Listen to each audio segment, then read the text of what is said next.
it was the dream job, because really all I had to do was show up to work and and be there, say be your lines. myself, you know. That's got to be a pretty perfect role to play then. That was one of my other questions: how much of Eddie do we actually see in Pete? So if that was the case, then I mean, yeah. Pretty blurry, you know. I mean, but it's nice because I like to think that I have both sides of Pete Latimer. I use comedy to protect myself and to keep myself safe, you know. But at the same time, I like to think that, you know, I'm fiercely protective of my friends and family, and I got to let the world see all that without, you know, having to pay for a psychiatrist. Fair enough. I mean, I think we've got something very in common there as well, because that's kind of how people, well, I say some people describe me. Some people describe me in words I probably can't repeat on. Same here. But yeah, it's very much that. I mean, that's what I try with my son, and living it through my son as well now. It's, you know, you, like you said with your kids, you get the chance to, it's an excuse to just be that goofball and just and let it out. And yeah, I battle a lot of insecurities from the weight, for starters, because I always have trouble with it regardless. Right. And I always battle that through comedy and humour as well. And, you know, I think we have got a lot in common on that one. With, obviously, Warehouse 13's also touched so many people, and not inappropriately. Hello. With its links to the mystical. There you go, there's one, nice pun, ching. With its links to the magical and mystical. Obviously, the steampunk-esque, that brought another genre and era of fans, people in as well. It really, we touched on it. Was it really as good to film and to be a part of as it was to watch? Because again, it was just, you had such a stellar cast and guest people coming in, and storylines were just amazing.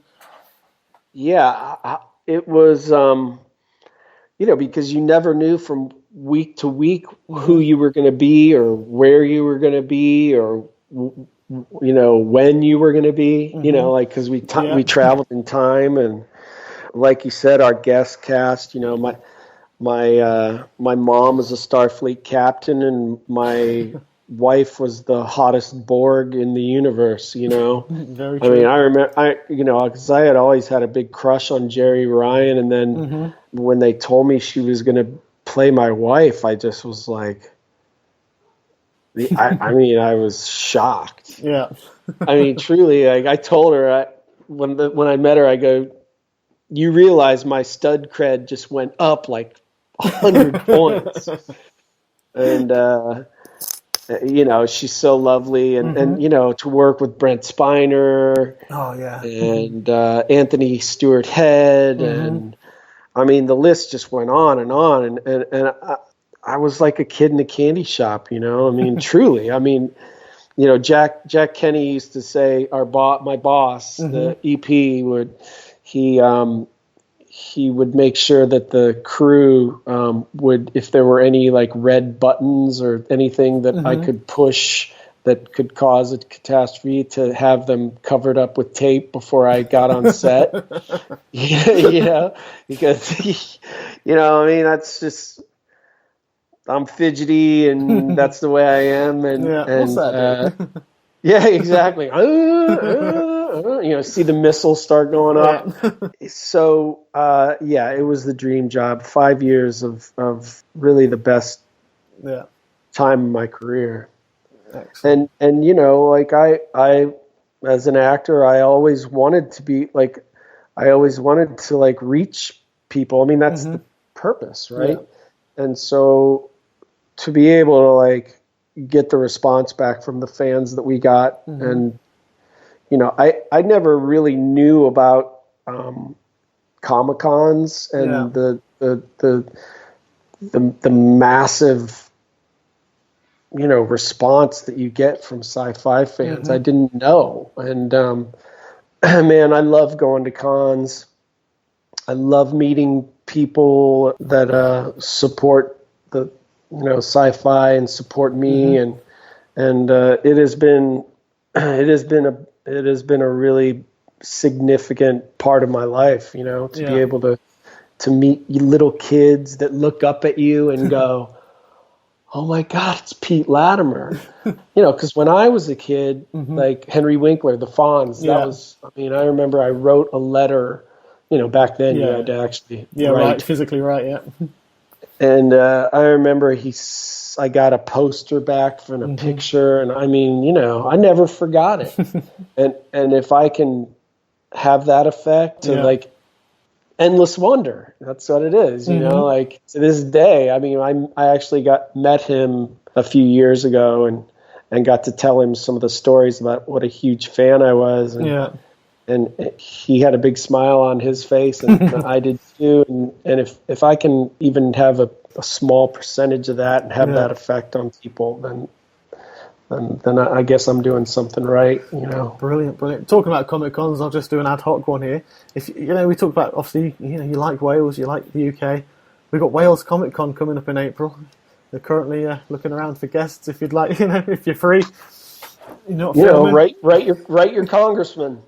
I would, like I said, I love coming to the UK. The people have always been insanely nice to me, and of course I would love to come. So if there's an interest, then yeah, sure. I've seen your name pop up because they're asking for guests at the moment, and I've seen your name pop up a few times from people on there. All right, I'll have to write. I'll pretend I'm someone else. Oh, get Eddie McClintock and get in the forum. Yeah, pay him more than everyone else. Yeah, but yeah, no. Seriously, Wales Comic Cons. As I say, this is the only one we really go to. It's stuff like that. It's such a family affair. We've had Manu Bennett was over this year as well, and a lot of Game of Thrones guys because that's filmed near us. But people, I can put you in touch with the guy who runs it. Oh, okay. Is it Brian Cooney? Is it Brian? Do you know Brian Cooney? I don't know him. No, it's Jamie Milner. His name is. Okay. He's a great chap. But yeah, I can tell Jamie I said hi. He'll be listening, so he'll know. But yeah, no, that's cool. It would be lovely to have you and see you over here in the UK, obviously. Thanks. But hopefully, it's going to be a catch-22 though, because if you're over here, it means we're not going to see you on the screens because it means you're in between filming. That's right. So yeah, it's catch-22. Well, Shooter has been in the can now for a year. That's true. I've been waiting for this thing to get on the air, so it's nice to finally know that we're in the process. Oh yeah, definitely. We're coming on to Shooter in just 1 second. Okay, I've just got two more about Warehouse 13 really. One's from Amber Surratt, and she's saying, what was the funniest moment you had on set in Warehouse 13? Hi Amber. The funniest moment. God, that's difficult because it was all. You saw the tone of the show. The fact that I'm, licking the Farnsworth and gas. There was a lot of flatulence, which was always funny. Uh-huh. The best ones for me was if I could get Joanne to go, Eddie, because she and I, whether she'll admit it or not, she's a lot like Micah, and so there was a lot of actual arm punching from her. Gosh, I don't know. Just the whole experience was a blast. It was all funny. Mm-hmm. Fair enough. Well, not all of it, but the experience. You spend 15 hours a day, 5 days a week for 7-8 months with the same people. You're actually spending more time with them than you do your own family. Very true. And so, there are times when I drove Joanne bonkers and she would drive me bonkers, and we didn't always like each other all that much, but we always loved, like family. Oh yeah. So I'm sorry, I Amber, I don't mean to dilute the question, but that's my answer. No, that's final fair. answer. Final answer. That's not a problem. And we've touched on this anyway. This is a quick one. Would you return to protect the warehouse should they ever find a way to bring it back? I know it was left with Claudia was becoming the caretaker for that, and I know the way they've done it would be difficult, I guess. But would you? Of course, any chance to go back and work with Jack and work with Aaron and Allison, Joanne, Saul. I think it would be great. Yeah. I don't know if it would ever happen, but I certainly would do it. Sure. Excellent. Fair enough. That's great. It'd be good to see it come back as well. Really would. Like I said, I don't know how they do it, but it'd be brilliant to get it back. Yeah. Maybe they could do like a prequel or something. I don't know. Yeah, that would work. That would work. Yeah, or it's an alternate timeline from one of the stories that you've already, maybe carry on an alternate timeline that you guys opened up.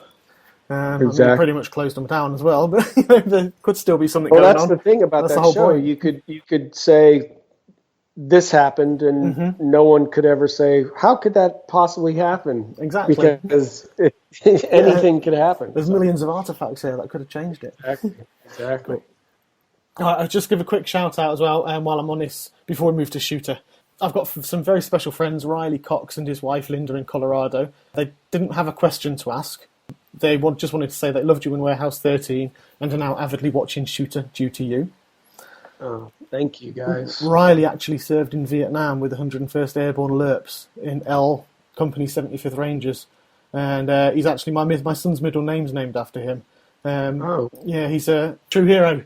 A lot of things that a lot of guys out there were, but he was... there's one patrol, Gary Linderer was in his team as well. He's the author of the period too. And there was one patrol they were in and they got absolutely devastated.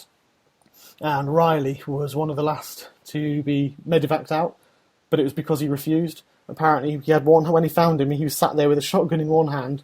His other hand was all mangled, holding his guts in, basically, because he'd been pretty much blown apart. And he refused to get on the helicopter, saying, other people are worse than me, go. So he carried on doing it right to the end. He had about 30 or 40 surgeries in 12 months. But 12 months later, he went straight back to Vietnam because he didn't want to let his friends down. Yeah. Well, massive respect and thank you, Riley, for serving. And, I actually have, I feel like I have veteran guilt. I feel like I should have served. Yeah, I've got that feeling. My Uncle Bob was a Vietnam vet also. He flew Hueys and he flew Cobras and he got shot down a couple times and he gave me my first haircut, which was a flat top when I was a little kid, and he was my absolute hero. And it's interesting because when I saw Apocalypse Now as a little kid, I was like, Kilgore was my Uncle Bob. I was like, that's my Uncle Bob. I was a little kid. I mean, I knew that it wasn't actually him, but I was like, that's what he does. That's the kind of guy he is. Yeah. And which is why I've always just had this fierce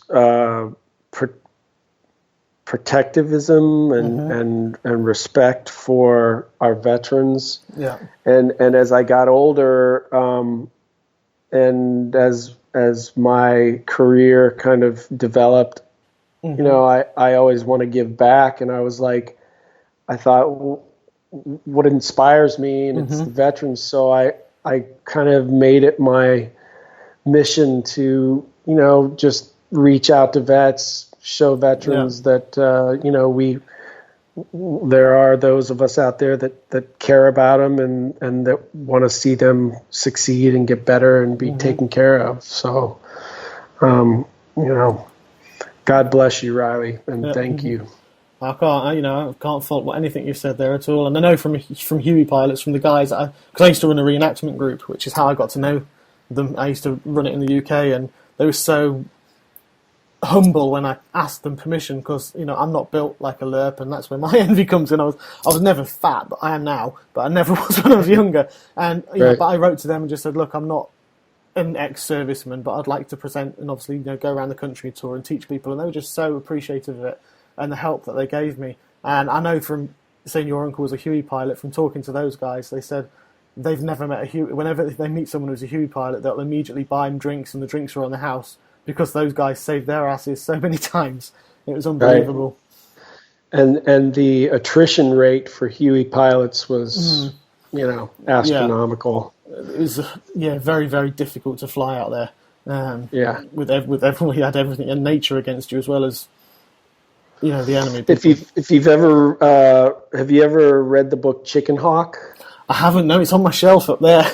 Oh, it is. Oh, yeah. You're looking at your shelf. No, sorry, I meant my shelf.